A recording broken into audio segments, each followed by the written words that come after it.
I woke up to snow in North Carolina. Ross is free. Totally iconic. I was reading Wired, man. Like, Ross was on the cover, Silk Road. It was just so cool. All the tech we're building now. Medium of exchange, letting people save their money in Bitcoin. This guy was just pioneering so early. That's totally touching. I hate shitcoins. It's Bitcoin, lightning, or bust. The internet was built to invent Bitcoin. Everything else is a mistake. We need peer-to-peer digital cash. That kind of is the point. You can hand something to anybody else anywhere. That's the whole product market fit. That's the whole value add of Bitcoin. If I have a stock and bond and real estate portfolio, like, good luck zapping that to Tokyo. Can't do it. With Bitcoin, the whole point is it's liquid 24/7. There is no after hours trading that you need to sell your stocks on, or during hours trading. There's no bank holidays. It's 24/7. TikTok next block. Ross got put in prison for the Silk Road, but did we lose? I mean, I wish he didn't go, obviously, but like, we didn't go anywhere. Bitcoin still won. Like, it's like a Hydra with unlimited heads. How are you going to kill it?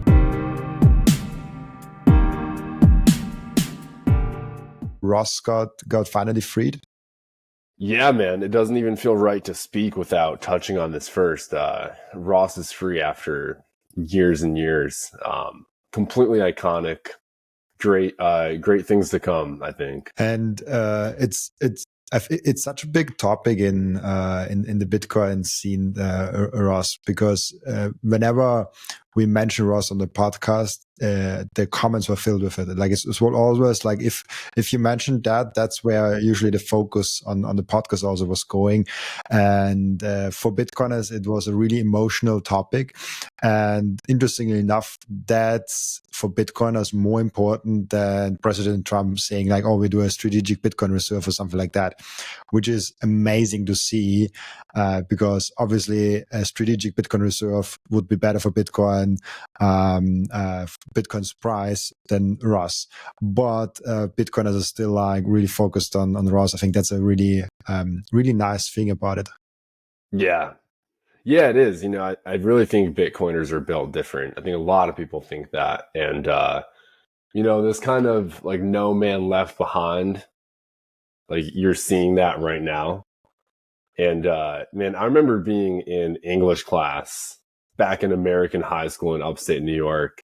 And my teacher was asking, oh, you got to read this book, read this book. Nah, I was reading Wired, man. Like, Ross was on the cover, Silk Road. And it was just so cool. And all the tech we're building now, medium of exchange, letting people save their money in Bitcoin. It's like, this guy was just pioneering so early. And I've never met Ross, but yeah, it's totally touching. It's insane to see Bitcoiners come together. And, you know, I think at some level, like, you do have to right the wrongs of the past a little bit, right? Like, this guy is sitting in prison. We're paying for it through inflation and tax. First of all, I don't want to be paying for people to be rotting. Second, he shouldn't be rotting in the first place. So, yeah, gonna be celebrating for sure. Maybe for the people that, I mean, I don't know how many, or if there's even someone that doesn't know about Ross Albrecht. Can you quickly just summarize, because it's the day of him, like how you see the story and what happened? Kind of like, obviously there's a lot to cover. We could probably talk the whole podcast, but like maybe in your short words. Yeah, for sure. So, look, I mean, Ross had a massive impact on Bitcoin bootstrapping from a kind of a nascent cypherpunk mailing list. But really, Bitcoin kind of came out. We looked at proof of reserve. And as far as I know, one of the very first applications for people to actually do commerce online with something akin to maybe a Craigslist or an eBay, kind of like an Amazon sort of platform, was called the Silk Road. And I don't know all the historical context and, you know, what this alludes to, but it makes you think of the Silk Road trade from the Middle East to Europe, right? Kind of in this novel, free way. And this was a platform that Ross built. I don't know who he was working with on it, but he built this, and it was a free and open marketplace. So kind of like open market capitalism, things that we talk about in the US, at least. Things that maybe the West were built on, right? Like free people making their own free decisions that, when they don't impact other people, this is great. Like, this is kind of the whole point of commerce and money and savings and free will and subjective value. So all these things were beautifully tied in. And, you know, I sent a tweet as soon as I woke up. I saw this photo of Ross walking with his plant. And I just can't help but think, like, probably in 10 years, we'll be listening to this podcast and we'll just be thinking, man, like, I woke up to snow in North Carolina. Ross is free. Totally iconic. I think what I tweeted out was that Copernicus and Galileo were early as well. And, look what happened to them. I just want to bring that picture quickly up. That's a picture you're talking about with the plant. It was so lovely. Someone said like he takes care of his seeds. Yeah. I mean, come on. Like, can we just pause on this for a second? Like, could you find a better shot? Like, look at the proportion, the smile, the motion, the plant. Just like whoever took this, it just worked. So yeah, that's a banger for sure.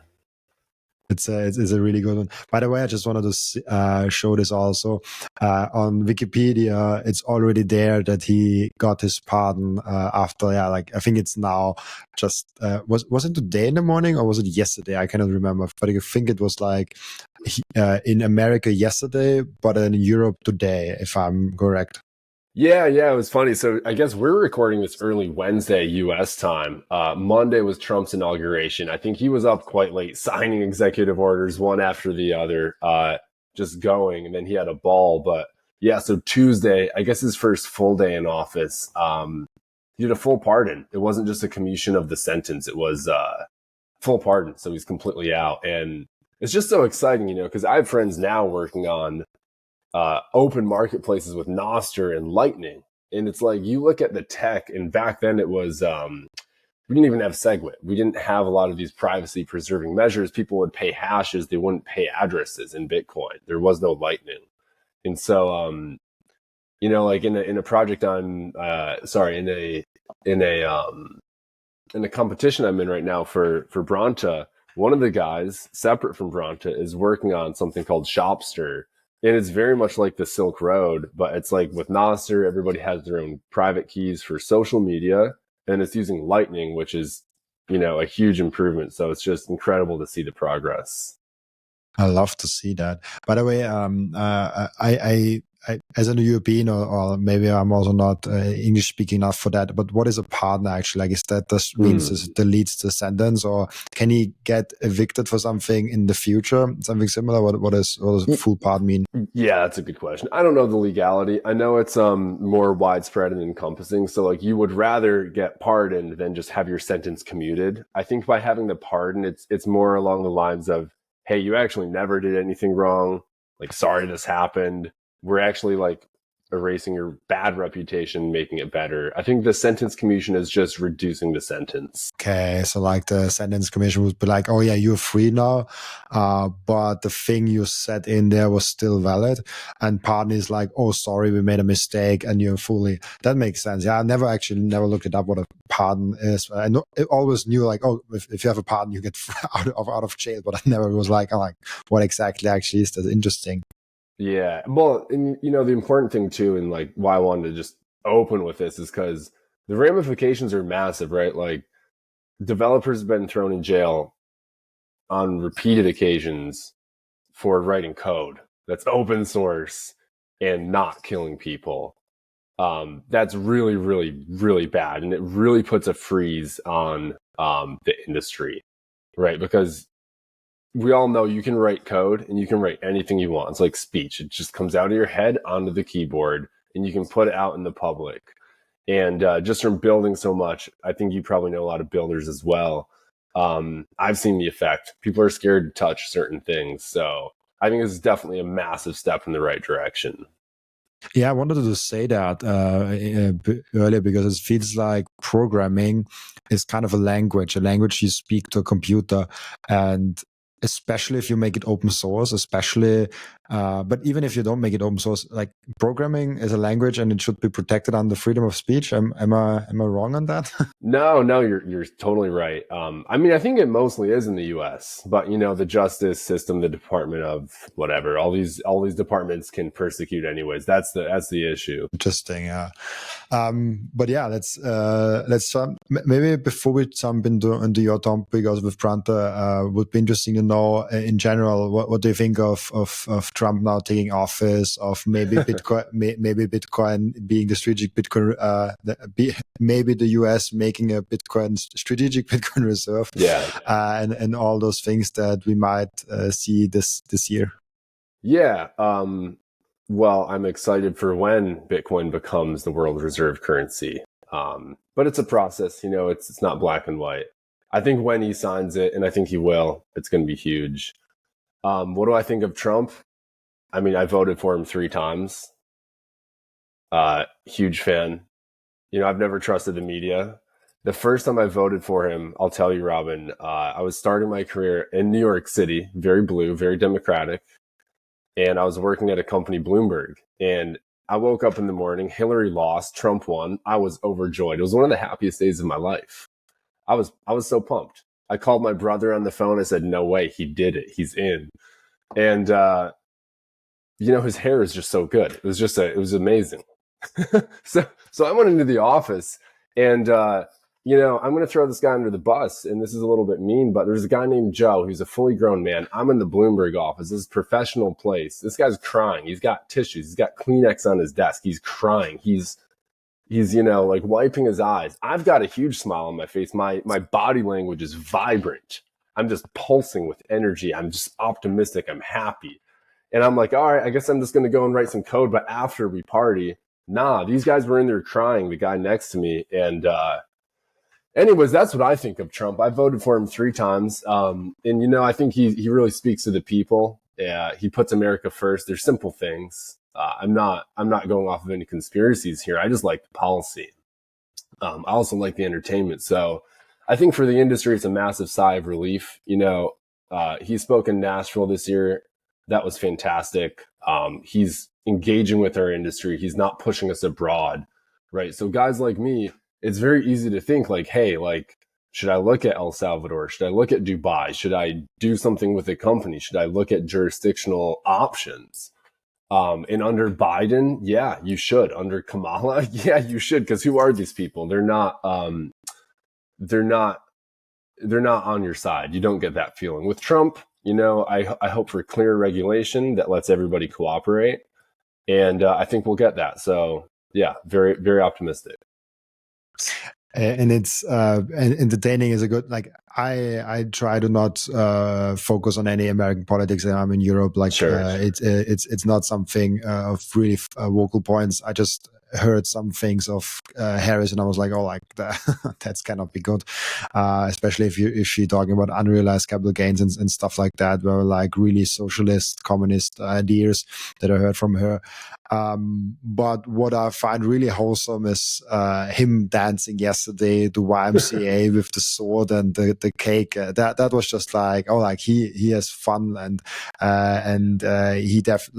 he seems to have the right attitude for the job. I feel like from just like a personal standpoint. One thing that I was a little bit disappointed that he's going too much in this shit coinery, this like meme coins. I was like, okay, why does he do that? But then I saw that he was asked about it, and he clearly had like almost no clue what this even was. He was answering like, oh, like how good did he do and stuff like that. I think there's just someone that handles that for him, and he has almost no oversight of that. What do you think of him making not only embracing Bitcoin, but seemingly also embracing and inviting crypto in general to the White House? Is that something good, even for bad, or maybe even bad for Bitcoin? No, I mean, like, yeah, I hear you. I mean, I don't have a take. Like, my take is I hate shit coins. It's Bitcoin, lightning, or bust. My second take is even when like we say the word Trump, that's actually the last name of a lot of people. Like, there's a lot of Trumps. When we speak about Trump, we're talking about Donald Trump. So I think that's a good delineation. And with that, his name is used everywhere. You get big, you've got a company, you've got real estate, you've got this, that. And so, yeah, I think there's a lot of people involved putting a lot of pressure on, definitely trying to use and basically tarnish the Trump name by associating with anything other than Bitcoin. And, I guess that's my first thought. My only second thought is like, maybe we accelerate quicker, like cat's out of the bag, hee hee, ha ha. everybody knows these other coins are a joke. So like, why not make it a really loud joke? So I think it's very bullish for Bitcoin. I think we're going to accelerate here pretty hard. Absolutely, and it's also maybe crypto is for a lot of people the gateway drug to Bitcoin. It's like the entry thing to, and then you go into crypto, you maybe go to different shit coins, and then you all are like, oh, like my shitcoin is going down, this shitcoin going up, then it's going down. And it's like, oh, there's this one constant that's just the one thing that always shines, and it's Bitcoin. So it will be interesting to see how it shakes up and what he really does in the next 4 years for Bitcoin and for that. I do think Trump seems to be really positive for America, and I think it will be also really positive to Bitcoin. Even though I heard the argument of maybe a government that kind of rips apart the US dollar might even be better for Bitcoin, because that's the world reserve currency and maybe becoming with chaos faster to Bitcoin world. But I think that's not that we should not aim for that. We should not cheer for that. But I heard that argument multiple times before he was elected. It's super interesting. But what are actually you doing in Bitcoin space? I heard you are trying to prevent Bitcoiners from getting scammed. Yeah, that's what we're trying to do, because that's still a problem. So that's exactly what we're trying to do. What we're working on is Bronta, and kind of the original vision for Bronta was like, let's try and add to the industry. Let's build something that augments everybody that I don't want to say nobody's done before, nobody's tried before, but let's try something different that can not come in and compete. Like, I'm not interested in building a wallet or an exchange or an off-ramp. There's a lot of innovation around all that for sure, and there's a lot of players executing. What I am super paranoid about, Robin, is the use of these addresses. That's kind of like the last mile problem that I'm really concerned about. And so what I mean by that is, when you have a long Bitcoin address or a Lightning address, you rarely type it out and see it being typed out. Most people copy that address. And actually, the clipboard is open on the computer. So it's not really encrypted. It's plain text for every program. There's no pseudo access required. So when you go to copy a password, unfortunately, other applications can just be pulling your clipboard and reading the data in there. So this is really bad, but this also applies to Bitcoin addresses, right? So of course you would never put a private key and copy like an XPRV on your computer. We do that with NSEX on Nostr, which is not good. But this sort of thing where like humans start interacting with Bitcoin at a high level is very bothersome to me. And I said, okay, let me just throw myself at this problem. Like, people have to, in some level, pay their dues to Bitcoin. I don't like this thing. Let me just throw myself at it, see what happens. Let's call it Bronta, and let's just run with it. Interesting. Is the clipboard actually open on all devices? Or is it a laptop kind of a thing? Yeah. So on desktop, it's quite open. So Mac, Linux, most Linux distributions, and Windows. You can just write a program that pulls that anytime. So that's desktop. And then on mobile, I haven't actually looked into that much. iOS is quite closed down, and they have closed this down more. I think Android's done the same. So it varies per operating system. But yeah, the kicker is when you copy an address, every other program can sense that and look at that and do whatever they want with that. Yeah, I ask because my iPhone always asks me, is that app allowed to get from your clipboard and stuff like that? And I never thought about that as an attack vector. It's super interesting. Is that the most common way people are getting attacked in Bitcoin? Oh, I think people mostly just attack themselves in Bitcoin, to be honest. No, I don't know if it's the most common way, but it certainly is. Like, it's like a piece that's not clear. Like my whole thesis is that, and this probably isn't true, but what I like to believe is that the internet was built to invent Bitcoin. Everything else is a mistake. So this is kind of my thesis on like when humans interact with Bitcoin, it needs to be airtight. And so like I think about Steve Jobs a lot and how the human interfaces with the machine. Cause right, like in my MacBook, the MacBook looks kind of decent. It looks okay. It's got nice aluminum unibody, but inside it's very ugly. But that interface is very important. In the blockchain, you can kind of think like this. The blockchain is beautiful mathematically for sure. This is like axiomatic mathematics. It's first principles from physics. You can even think from this way, but the Bitcoin blockchain is beautiful. There's at least 20,000 of them on planet Earth stored on hard disks, zeros and ones. So it operates perfectly, but then humans still have to manipulate that blockchain for this to be money through time and space. And so, work is needed. Work is needed. And so, yeah, one of the first things we tackled is I said, okay, the clipboard is garbage. It's not Bitcoin's fault. It's not my fault. It's just how the operating systems are, right? So the first thing that we built was Bronta for desktop. And what that does, it's an ambient background app you can just run. It's free, it's open source, and it will show you in real time, hey, what's in your clipboard? Do you have a Bitcoin address? Do you have an XPub? Stuff like this. And we never saw that, so we put that out for people to look at. Interesting. How do you imagine, I mean, that's a little bit away from the security topic, but how do you imagine the future user interface and user experience of Bitcoin looking like? I think that's super interesting to think about. Yeah, for sure. I mean, there's a lot of things to balance, right? Like, end of the day, we need peer-to-peer digital cash. That kind of is the point. You can hand something to anybody else anywhere. That's the whole kind of product market fit. That's the whole value add of Bitcoin. Now, with that being said, how are we going to interact with it? Look, I mean, the Bitcoin address schematics, they're so baked in. There's so much product. There's so much legacy code already around what we call Bitcoin addresses. So I don't think those are going away. Like, those are very useful. You can program with them. You can manipulate them in code very articulately. So it has a use case.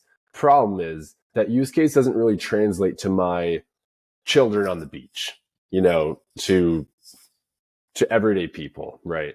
Of course, Lightning is coming on top of this. We'll talk about that in a second. But I think things like, there's a lot of interesting ideas right now, like reusable address, silent payments, static payments, DNS text records, like human readable names. I think that's kind of the delineation, is like a SegWit address is not really human readable. You see BC1Q and then it's SegWit, and then there's a string behind it.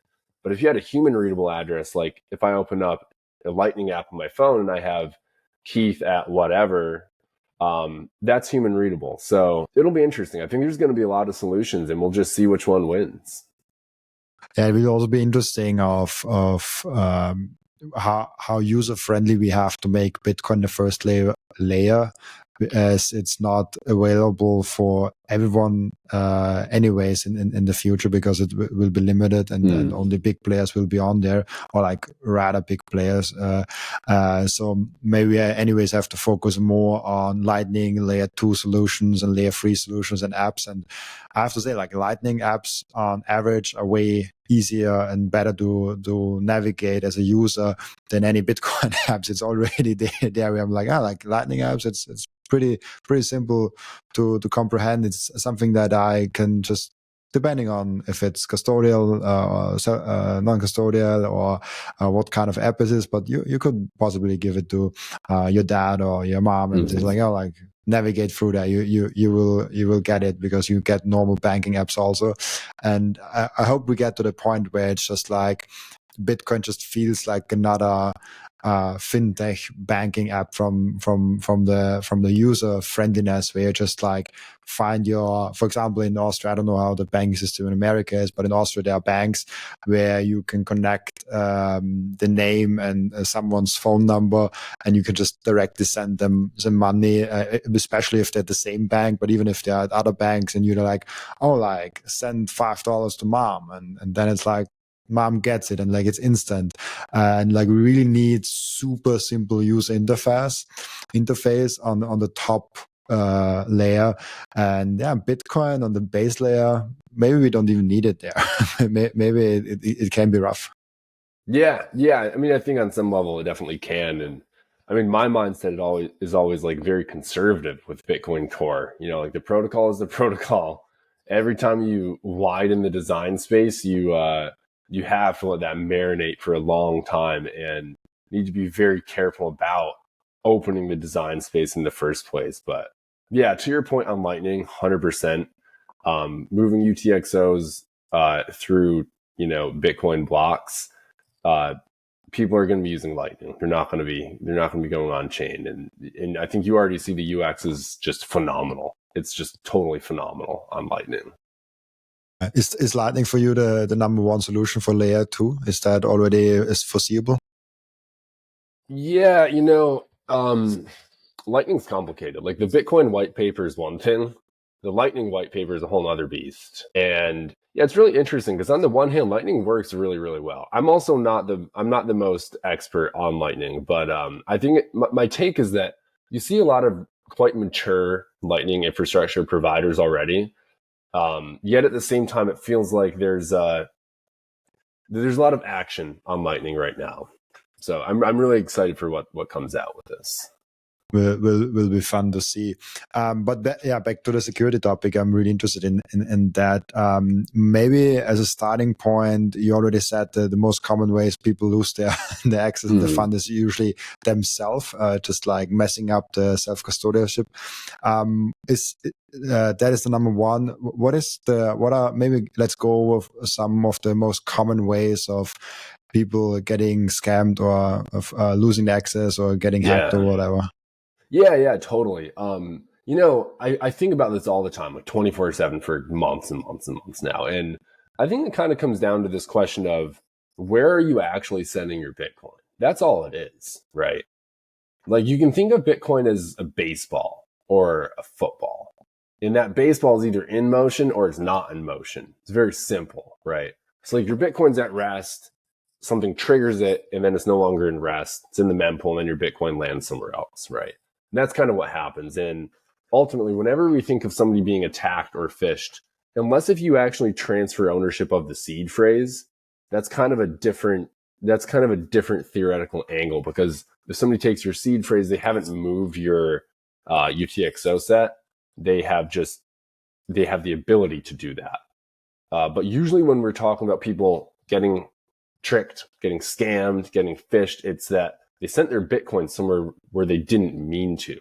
That's the whole trick. So earlier this year in the spring, I had a friend call me, and you know, he was basically just getting phished, and he came very close to sending Bitcoin to a fake person. That's a great example of just getting tricked and kind of kicking yourself in the foot or shooting yourself in the foot, right? So like this is a broad problem, but what we are trying to solve is whenever you go to send your Bitcoin anywhere, we want to empower the person sending your Bitcoin to double check and verify that their Bitcoin is going to end up where they want it to be. And to me, that's a very profound idea. It's very nuanced. I don't want the general public to have to think about that. This is the whole point. But like anytime, if I go to deposit Bitcoin into an exchange, if I go to pay an invoice, if I go to pay you, Robin, what happens is somebody else in space-time is presenting me an address to send my Bitcoin to. Now, that transfer is the thing that we want to lock down and offer a guarantee of, because that's the thing that people attack. So if I wanted to write an attack, one example of this is I could put out a bad NPM package in JavaScript. It could get in the web browser and it could get in the browser extensions of a lot of people, right? This would be very bad. And if that browser extension somehow were to change that web page and look at for Bitcoin addresses and then change them before people pay, well, this is a huge problem, because with Visa and MasterCard, you have fraud department. With Bitcoin, once you broadcast transaction, that's a one-way thing. So you lose your money forever. And it's quite easy actually to change the characters on somebody's screen. So in a nutshell, I know I kind of rambled there, but I think that's kind of the design. That's kind of like the problem area we're tackling. So in a way, you should double check, okay, to what address do you actually want to send it? What is the address on my hardware wallet or whatever you want to sign it with? And then like what is like, you always have like 2-3 spaces where you have to make sure the address is actually the same thing. And I know because I come a little bit from IT security, I know with domain names, you can make them look like something, but that isn't really that with like LNI and like there's some tricks in there. Is that also common of like just, but yeah, especially with like that long, you probably don't even have to trick so much around because most people don't like double check it too much. Yeah, totally. Yeah, like in Bitcoin, you can do these things called vanity addresses, which is basically a process where you can just generate a lot of addresses within your own wallet. Common wallets have like 2 billion single-use addresses. That's a lot. And you can just look at all of them and see which one looks most similar to another address. And then so if I wanted to, as an attacker, wanted to swap the address you see on your iPhone or in your clipboard or on your Chrome browser, I could go through some vanity addresses, get one that looks kind of similar. Maybe the first 8 almost match, the last 8 almost match, something like that. And then that would probably have a higher chance of you just glazing over it, depending, right? There's use cases if you're sending $10 or if you're sending 1,000, maybe you care at a different level. I partnered up with Coin Vigilante. This is the most beautiful Bitcoin timepiece that I ever saw created by anyone. Look at that beauty. I love it so much. Coin Vigilante made a perfect Bitcoin watch. That's the perfect, subtle, elegant way to go out there and show that you are a Bitcoiner. And that watch brand is Bitcoin only. And Coin Vigilante just dropped a completely new and amazing Genesis edition of their watch collections. You have the date of the first ever mined Bitcoin block in there, and of course also the block height and which epoch we are currently in. I love the level of detail they put in this masterpiece, and make sure to check out those amazing Coin Vigilante timepieces down in the descriptions. I love those watches so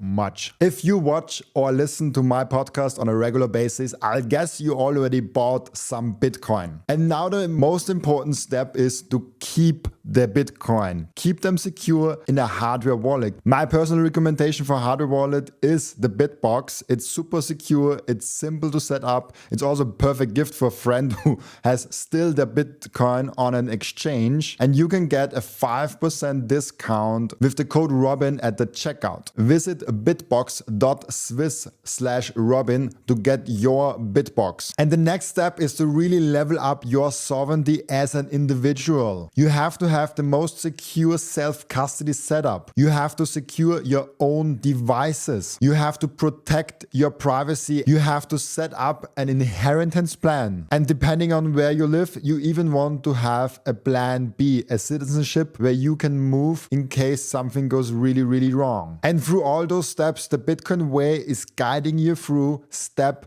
by step. And if you visit thebitcoinway.com/partners/Robin, you even get a 30-minute free call to find out how you can level up your sovereignty. Right. Yeah, like big transactions, you're like double checking, and like the blood pressure and the heart rate is is accelerating and stuff like that.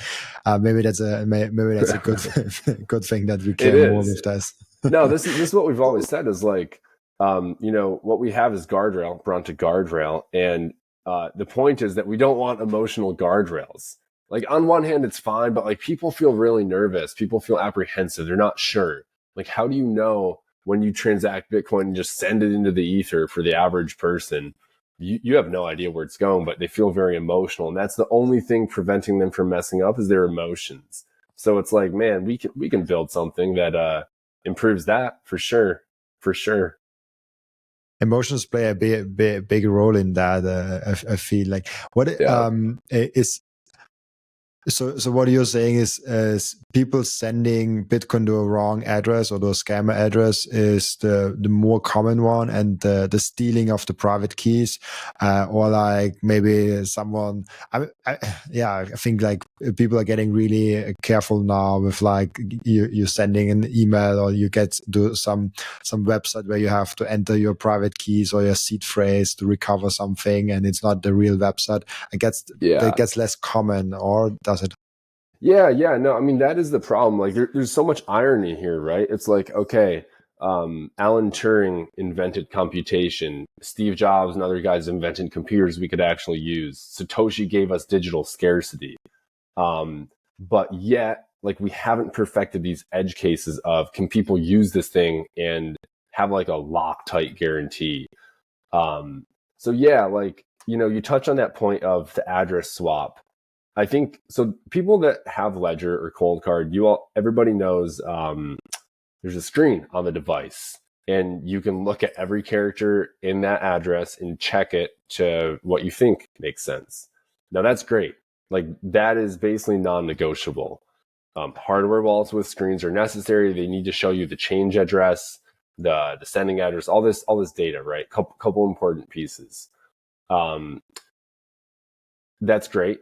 I think that problem has been solved pretty well. There's always supply chain things. There's always, one-off occurrences that can happen and diligence needed. But the really, really brutal thing is, where did you get that address in the first place? So I love Cold Card. I love Ledger. They're great. Trezor. Yeah, but okay, how did I get that address and who actually told me to pay? And kind of where I'm going with this is like, the point is, I don't trust my browser, and AI is savage now. Right. So like, there's deep fakes. There's really good deep fakes. They're not even expensive. So you can have kids basically spinning up images of you because you have so many videos and content of your voice and your demeanor and the pixels shown on my screen that look like Robin, so it's not hard to make a fake video of you now. And the point is, like, where did the address come from? Did it actually come from Robin? Well, we need some way to check this, right? Because if I check an address given to me in Telegram from who I think is Robin with my Cold Card, great. I checked my Telegram didn't get hacked, but I was talking to a fake Robin in the first place, right? Joke's on me. Like, that's a big problem. Like, even right now, like, am I talking to real you or fake you? I don't really know. I'm just sitting here in North Carolina. You're across the ocean. There's a cable, they say, that goes under the Atlantic. I'm trusting my web browser. I'm trusting Mac OS. I'm trusting my local Wi-Fi.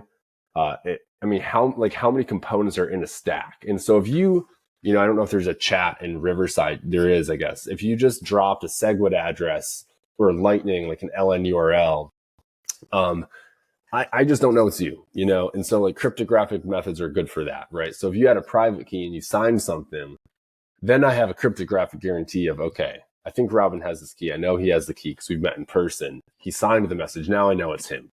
But without that, who's on the other end? That's what Bronta is doing, is who's on the other end of who you're paying. Because getting the address, checking the characters, like, cool. But like, am I actually talking to the person I think I am? And there's some interesting stories I can even share with that. I recently was invited to do another podcast, and he was like, when we jumped into the video call, he's like, "Oh, why did you not respond to my Telegram messages?" And I'm like, I didn't get any Telegram messages.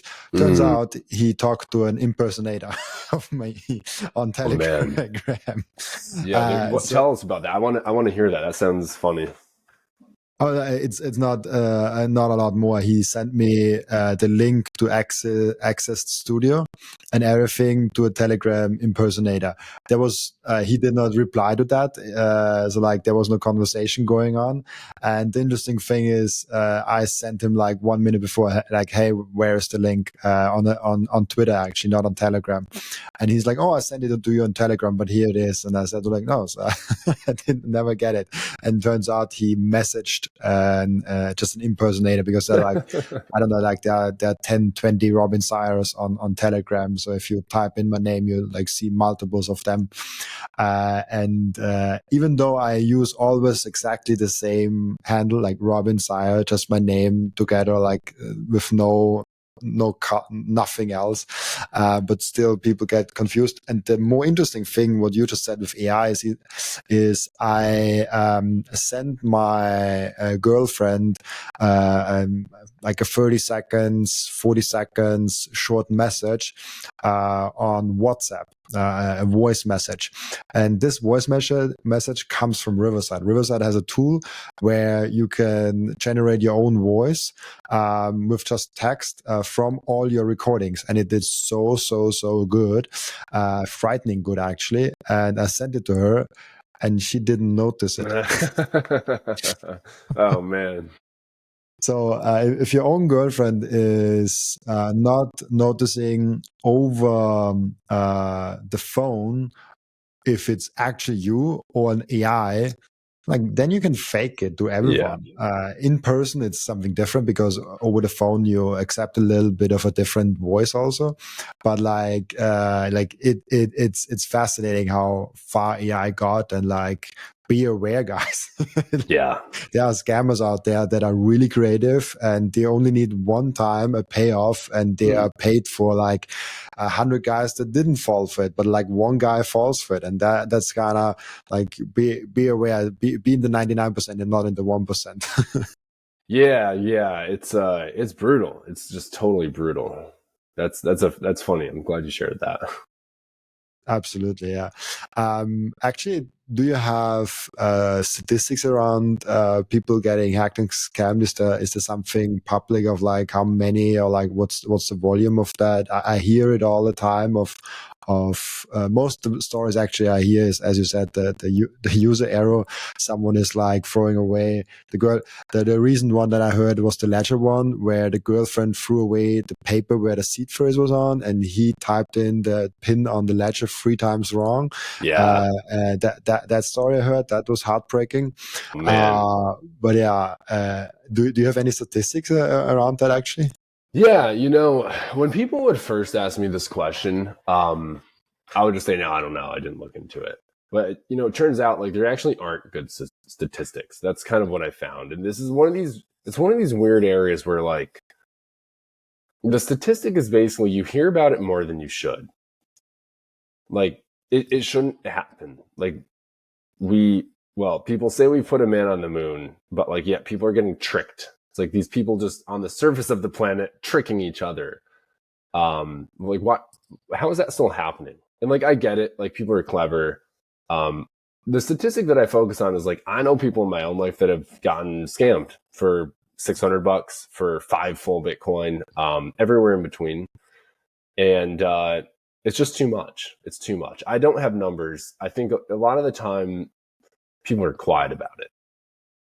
I think I suspect there's a lot of people out there who have lost money, have done something silly, but they're kind of embarrassed. They're not the type to go write this out on Twitter. Like that guy with the ledger in the 3 pins. I think I briefly saw that in passing, and it's brutal. I mean, good for that guy for posting that publicly. I think it's good in some ways. I think a lot of people aren't like that. Maybe they don't post ever.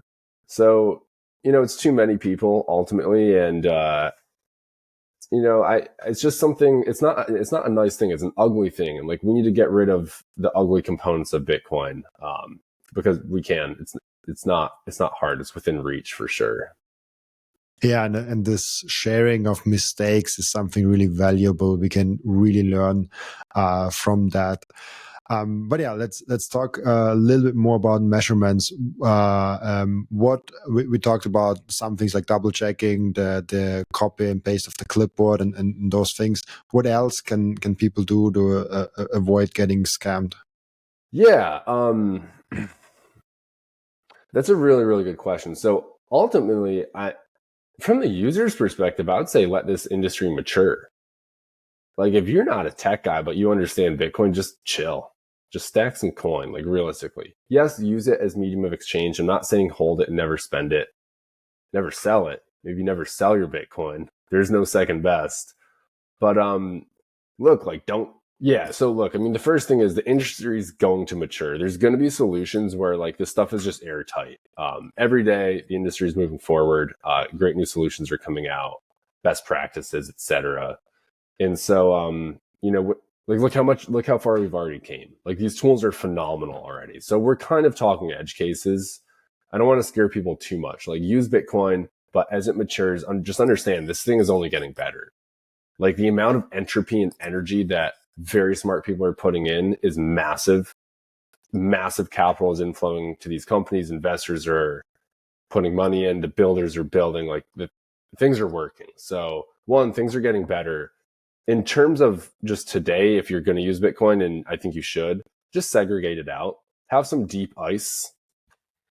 Have some deep cold storage, right? Don't touch that. That's just for saving. Be smart. Maybe use some 2 out of 3 collaborative custodian setup. Back up your seed phrases. Check your backup standards, stuff like that. And then have some play money on maybe a Lightning app. It's a really good setup. Just common sense stuff, you know?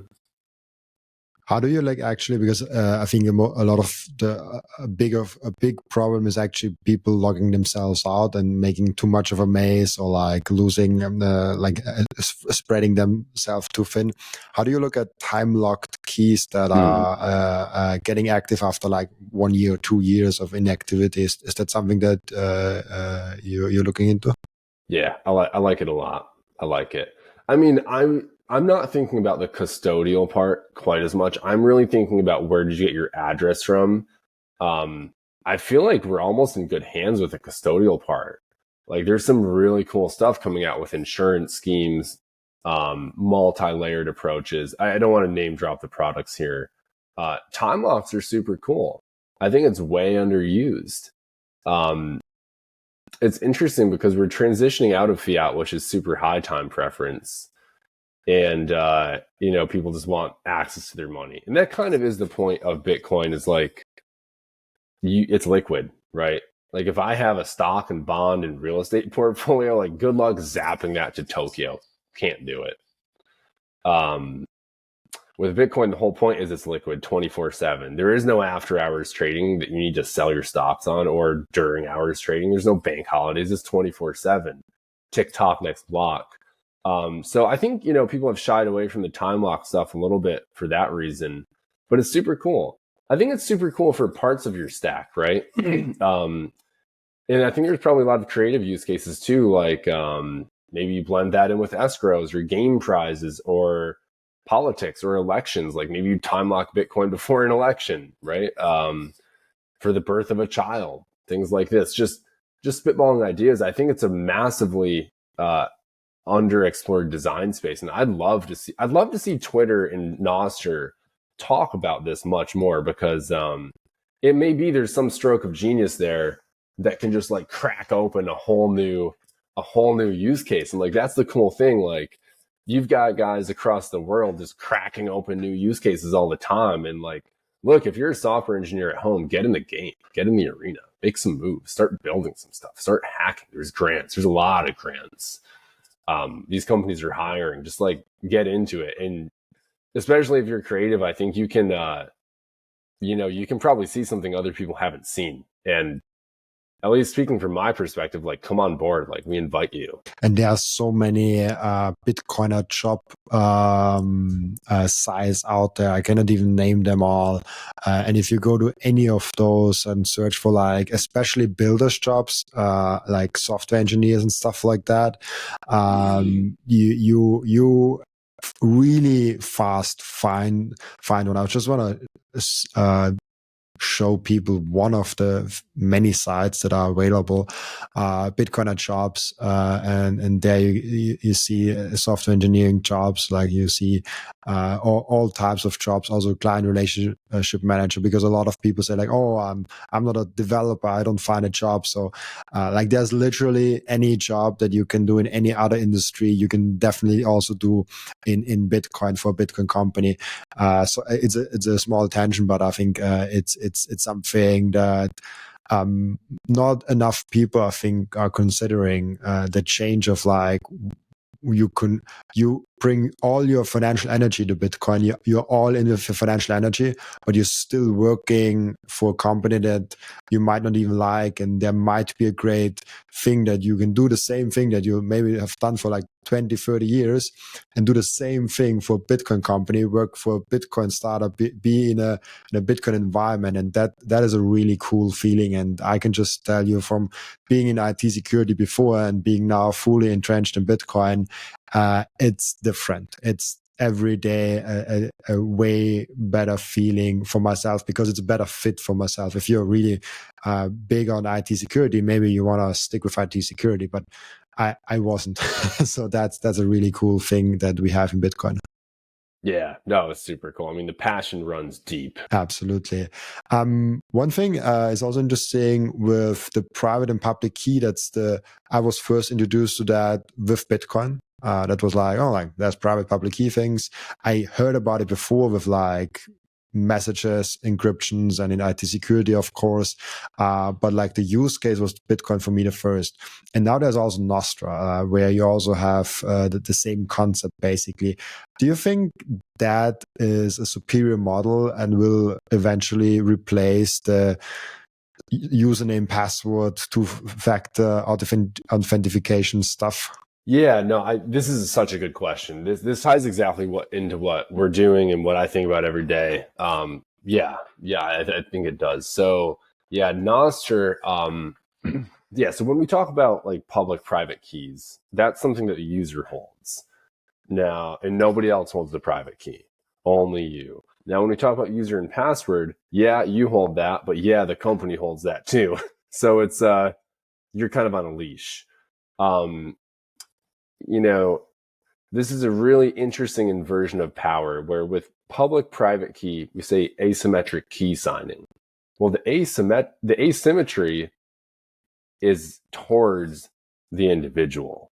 That's the really key thing here, is that the individual is the person that benefits from the power of public-private key signing. It's asymmetric, but it's in your favor. That's exactly what you want, right? Like when investors talk about an informational edge, investors want an asymmetric advantage. They want an advantage that other people don't have, right? And so, therefore, like public-private key signing is super valuable. Initially, something like PGP was good, definitely works. Clunky though. There's no sexy UIs on top of that. But I'll tell you what, Nostr, there are some very sexy UIs. Nostr uses basically the same schematic at a high level. It uses the Bitcoin elliptical curve encryption, but it's the same thing. You have your own private key. You can share your own public key with other people. It's very beautiful. And so, when we talk about where do you get a Bitcoin address from,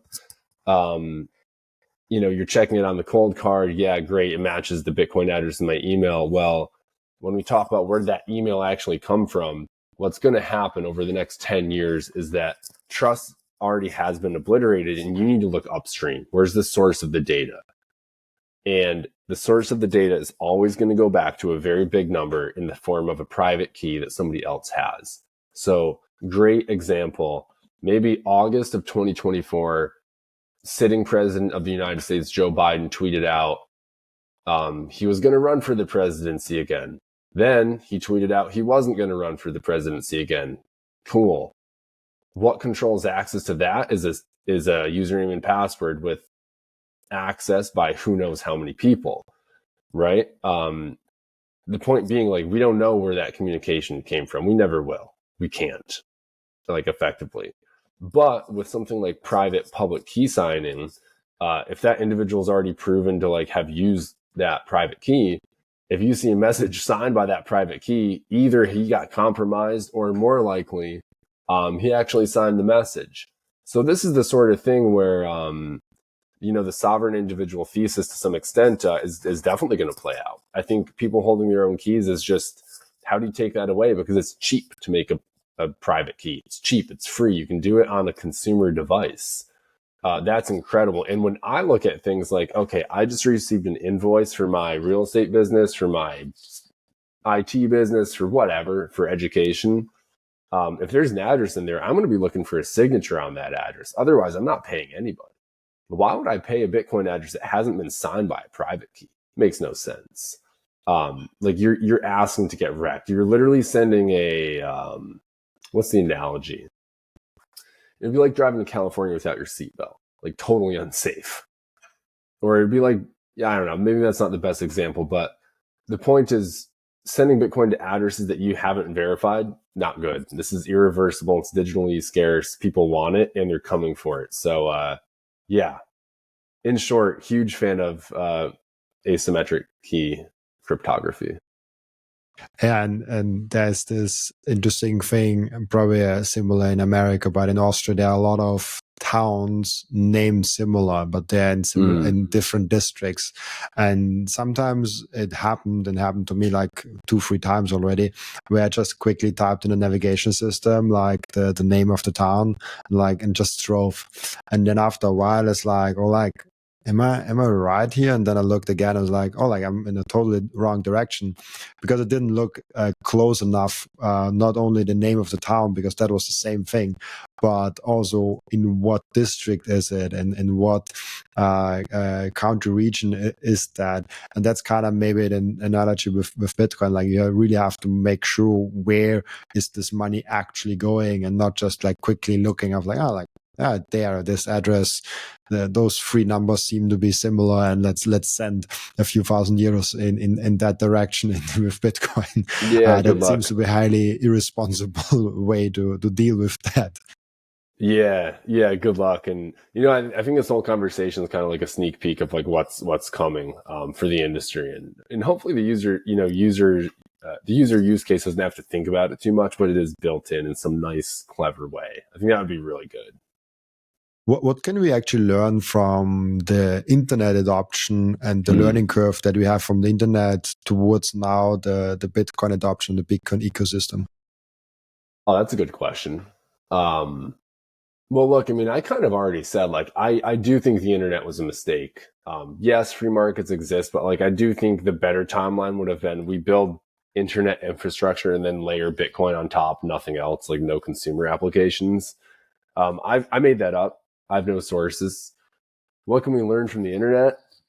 Gosh, I don't know. I mean, probably the only thing I can say is the internet wins. Like, when has the internet ever lost? Like, Twitter decimated the Arab Spring of 2011. Okay, Ross got put in prison for the Silk Road, but did we lose? I mean, I wish he didn't go, obviously, but like, we didn't go anywhere. Bitcoin still won. Like, it's like a hydra with unlimited heads. Like, how are you going to kill it?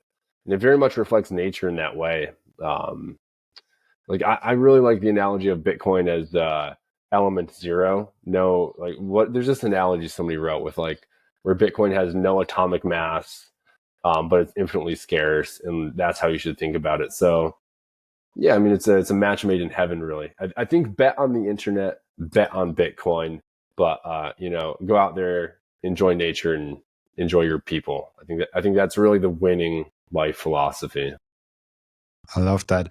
And one thing that I always ask people that build startups and build tools in Bitcoin space is the question of like, how is that? How are you building something in Bitcoin with the hurdle rate of Bitcoin, with investments, with trying to onboard people, with trying to build something in the community? Yeah. Well, look, I mean, it's hard to even put words to it. Like, you almost just got to do it. Like, that's terrible advice, but there's so much I could say. Yeah, it's hard. I think any business is hard. I think life's hard. You have to pick your hard. Pick something that's worth it. So what are you going to do? Go struggle in some fiat mine and work on somebody else's product that you don't like, that you don't even believe in, that's perpetuating fiat slavery? Or are you going to struggle on the Bitcoin side, but have actual spirit and heart in the game, and probably have a lot better karmic response from the universe by doing something like that? So like, my whole life philosophy is like, you have to leave nothing on the table. Like, my first triathlon, my coach would yell out and he said, "It's race day, leave nothing on the like spend it all." But that's life. He was actually talking about life. You have to spend it all. So if you're thinking about building Bitcoin, yeah, just do it. It's super hard. Yeah, investors they want to come once you've already kind of proven yourself. So it's easier if you've already done it. It's easier if you already have money. And that's about when you don't need it, right? So like, when you need the money and when you haven't proven yourself, they're probably not going to want to do much with you.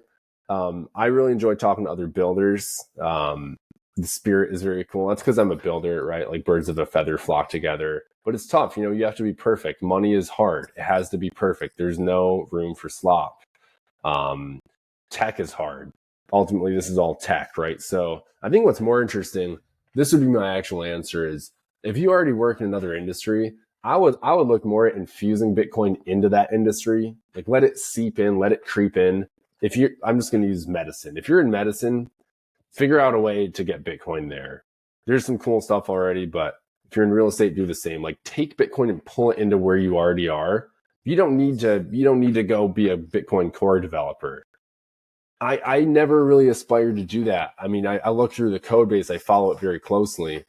But I just didn't feel the pull. I said, look, I want to look at this UX problem. I want to look at this kind of human design. So like, look, if maybe we'll use something more sexy. Like if you're an architect or a designer, infuse Bitcoin into your stuff. You don't have to paint it orange, but figure out how to put it into your financials. Like maybe accept Bitcoin as money and then use accounting on top of that and put your business on a Bitcoin standard. Like what better can you do? If you run a small, medium, large business, I think that's way better than trying to do a Bitcoin startup. And that's also what I was talking about earlier when I said I didn't want to make a wallet. I think making a wallet's a great educational purpose. I'm just not interested in that because I feel like people have already done it. So, to each their own, but those are some thoughts. Interesting. I love that. That's kind of amazing. It's like pull the Bitcoin energy in your company. I like that also. It's yeah. I know some people that do that that are in companies and they are the Bitcoiners. They even give like small presentations in front of like 30, 50, 60 people inside of the company and say like, hey, like if you're interested at 6, 7 p.m. in the evening after work, I'm giving a small Bitcoin presentation and you can listen to that. Like there's so much things you can do in your company to get Bitcoin in there. You infiltrate Bitcoin in there, and that's an amazing thing. If you are happy with the current job and with the current industry you're in, you don't need to change anything, and you can build Bitcoin within there in whatever capacity. If you're just like small orange building 2-3 colleagues of yours, that's already amazing. Like you're doing God's work with that, and that's kind of that's really cool. I have one question that I ask each and every one of my guests, and the question is, what can we learn from you besides Bitcoin? Oh man, I'm not prepared for that. All I do is work on Bitcoin. No, I would say remember death, memento mori, man. Like it's like seriously, I'm built this way, but maybe something unique is I think about death probably 3-4 times a week, just throughout the day in the morning, and it's like, okay, time to go. There's no time to wait. It's time to go now. That's real. That's real. I think, wake yourself up. Like the whole point of Bitcoin is see truth, see reality. This is not time to be asleep. This is time to attack. You're alive. You're breathing air. We think we're breathing air. So, that's my philosophy is like, go, don't wait at all. Like life is short. But you like vividly remembering death for me is something that, I don't know, maybe it's a fear exercise. Some people are probably built this way. I think for some people it's not good. I do that, but it also forces me to basically compress the timeline. So I love the phrase of everything I do, I want to compress the timeline. I don't want to sacrifice quality, but I want to compress my timeline. I think what a lot of people do is they assume they have more time than they do. Oh, I'm going to start a company then. Oh, I'm going to quit my fiat job. Oh, I'm going to run an Ironman, whatever. Look, I mean, I hadn't been in the dojo for jiu-jitsu in like a year. I went back. I actually signed up for a tournament, and then I had to go back and train, right?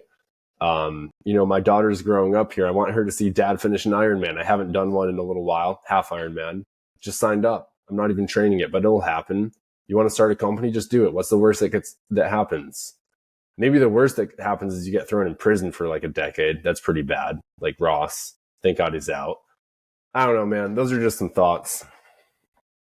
Yeah, that's Ross kind of imposes the worst case scenario, and even then, it's he comes now to a happy end, and that's kind of like still a good story. Like he has an interesting story to tell, Yeah. and collecting interesting stories is kind of like life's mission in a sense. It's like if you collect more interesting stories, that's what life is all about. If your grandkids ask you, like, what did you do with your life, you should better have some interesting stories, and Ross definitely has some interesting stories to tell. I love that, man. That's so true. Yeah, really cool. We have one end routine in the podcast where the previous guest is asking a question for the next guest without knowing who the next guest actually is. And the question from the previous guest for you is, what is the last substantial topic you have changed your mind on? Oh, that's not PC. Yeah. Yeah, one thing that I'll say briefly, because I can't be fake, man, is astrology. I think astrology is really interesting. I think when you... Nice. Yeah, I mean, look, perceptions aside, same like Bitcoin, but it's one of those things where once you see it, you can't unsee it. I think you think about the three wise men who were astrologers. I think you look at the patterns with a very open mind. The language is different to Grok. Like, I speak English, so understanding certain frameworks in certain languages are tough, right? Like, English is not the most romantic language. English is not the most dense language compared to, I don't know, German, Japanese, Turkish. It's not phonetic, right? So languages have these properties. English isn't that great at describing astrology right now. That being said, like, I've always loved physics, and I think that's a whole other frontier. I think with big data, there's some cool platforms. I think AstroCharts is one of them. I actually need to reach out back to these guys, but I think when you can aggregate large data and when you can look at patterns, this can get distilled into a philosophy. I think Twitter does that in real time with news. I think that's why Bitcoin is so popular. I think that's why certain political movements are so popular. I think with something like astrology, big data is going to crack that open, and it's going to be super obvious. And there's no profit in that necessarily. It's kind of an enlightenment sort of topic. Like, you're not going to necessarily build a business or something technical out of astrology. But I think once we look at that with a wider lens, a lot is going to come out of that. And I think it's going to be very eye-opening. So that's something I've been really interested in lately. And I think that's pretty off the wall. I don't talk about it too often, but I'll give you that. I love that. That's why I have those questions in to get something else also out there. Really cool. Thank you so much, Keith, for being on the show. Before I let you go, where can people find you, ask you questions, and reach out to you? Yeah, I'm not on social media all that much. Just find us at Bronta.pro. Check us out. And then from Bronta.pro, we link out to our Nostr and our Twitter and our GitHub. So yeah, that's where I spend all my time. Perfect. Thank you so much for being on and for taking the time. Also, thank you so much for everyone that is watching and listening, for joining us today. As always, I'll be back tomorrow with another episode. Bye-bye.